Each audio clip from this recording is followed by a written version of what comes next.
नमस्कार मित्रांनो, तुम्हा सर्वांचे रश्मीस फूड फॅक्टरीमध्ये मनापासून स्वागत आहे.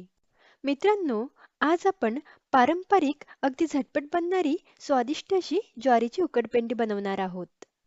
चला तर मग आता आपण रेसिपीला सुरुवात करूयात. सर्वप्रथम कढईमध्ये 3 मोठे चमचे तेल घ्यायचं. या ज्वारीच्या उकडपेंडीत तेल थोडं जास्तच लागतं. त्यामुळे उकडपेंडीची चव तर छान लागतेच, पण टेक्स्चर पण खूप छान येते. तेल गरम झाल्यावर त्यामध्ये अर्धा चमचा जिरे, अर्धा चमचा मोहरी व चिमूटभर हिंग, 2 बारीक कापून घेतलेल्या हिरव्या मिरच्या, एक मध्यम आकाराचा बारीक कापलेला कांदा आणि 9 ते 10 कढीपत्त्याची पाने टाकून कांदा छान गुलाबी रंगावर मीडियम फ्लेमवर परतवून घेऊयात.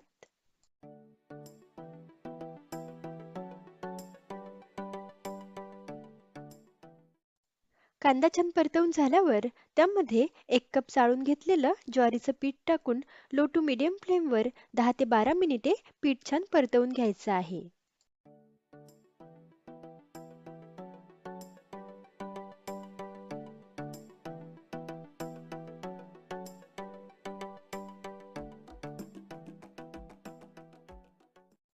आता इथे मी लो टू मीडियम फ्लेमवर 10 ते 12 मिनिटे पीठ छान भाजून घेतलं आहे. यामध्ये आता अर्धा चमचा हळद व अर्धा चमचा धनेपूड टाकूयात आणि परतवून घेऊयात. थोडं परतवून झालं की यामध्ये एक छोटा टोमॅटो बारीक कापून घालायचा आणि परतवून घ्यायचं. सुरुवातीला गॅसचा फ्लेम मीडियम ठेवायचा. नंतर मग पीठ गरम झाल्यावर गॅसचा फ्लेम लो करायचा. म्हणजे पीठ आणि मसाले करपणार नाहीत. टोमॅटो टाकल्यावर लो फ्लेमवर 4 ते 5 मिनिटे परतवून घ्यायचं. आता 5 मिनिटानंतर 1 चमचा लाल तिखट टाकायचं आणि मिक्स करायचं. परतवून घ्यायचं. हळद, धनेपूड आपण आधीच घातले होते, कारण ते करपत नाही. लाल तिखट आधीच टाकलं असतं तर ते करपलं असतं. म्हणून मी लाल तिखट शेवटी टाकत आहे.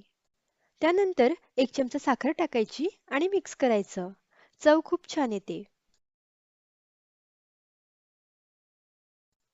आता यामध्ये 2 चमचे दही टाकायचं आणि मिक्स करायचं. टोमॅटो आणि दही दोन्ही टाकल्यामुळे उकडपेंडीला चव खूप छान येते. तुम्ही जर फक्त टोमॅटो टाकला तरीही चालेल. त्यानंतर यामध्ये चवीनुसार मीठ टाकून परतवून घ्यायचं आहे. हे ज्वारीचं पीठ मी 15 ते 20 मिनिटे छान खरपूस रंगावर परतवून घेतलं आहे. आपण जेव्हा पीठ परतवत असतो तेव्हा ते हलकं होत जातं. म्हणजे आपल्याला कळते की पीठ छान भाजलं गेलं आहे. आता यामध्ये गरम पाणी घालायचं आहे. उकडपेंडी तुम्हाला कशी आवडते, घट्ट की मोकळी, त्यानुसार इथे आपल्याला पाणी घालायचं आहे. ज्वारीच्या उकडपेंडीला पाणी थोडं जास्तच लागतं, कारण ज्वारीचं पीठ पाणी शोषून घेतं. तर मी सुरुवातीला 1 कप पाणी घातलं होतं.